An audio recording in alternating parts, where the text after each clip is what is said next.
It is my very great pleasure to present to you our speaker today, Professor Milton Friedman.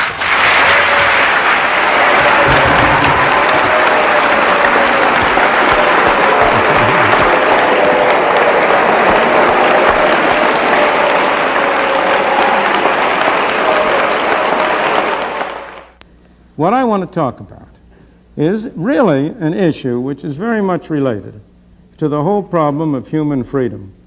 It has to do with the question of whether capitalism is humane and what you mean by that.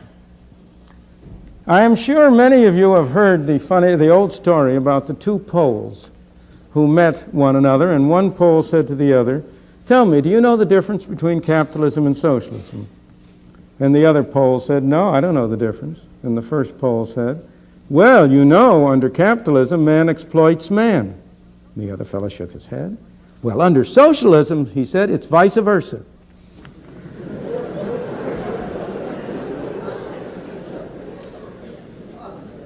Well, now that, as a matter of fact, in the present intellectual atmosphere of the world, is a relatively favorable evaluation of capitalism. The interesting thing to me about this is that the arguments, the issues in this debate which has been going on for so long about the form of government have changed. The argument used to be about strictly the form of economic organization.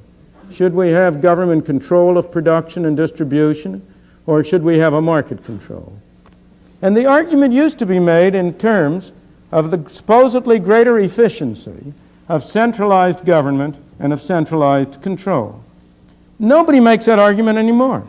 There is hardly a person in the world who will claim that nationalized industries or socialism as a method of economic organization is an efficient way to organize things.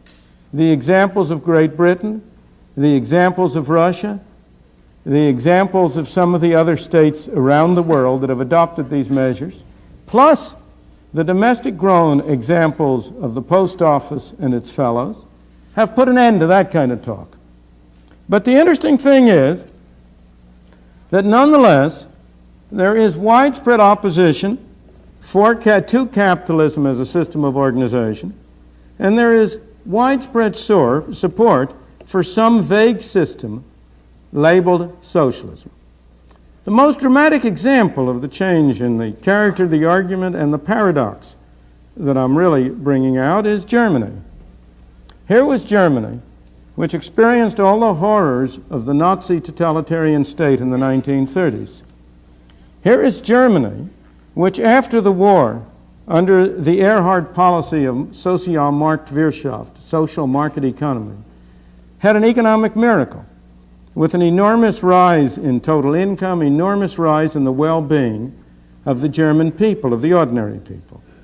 And yet, in Germany, despite the demonstration of the horrors on the one side of a totalitarian state, and on the other, of the benefits of a relatively free market, here in Germany you will find a very large fraction of all intellectuals have become even more strongly anti-capitalist, have become proponents of collectivism of one form or another.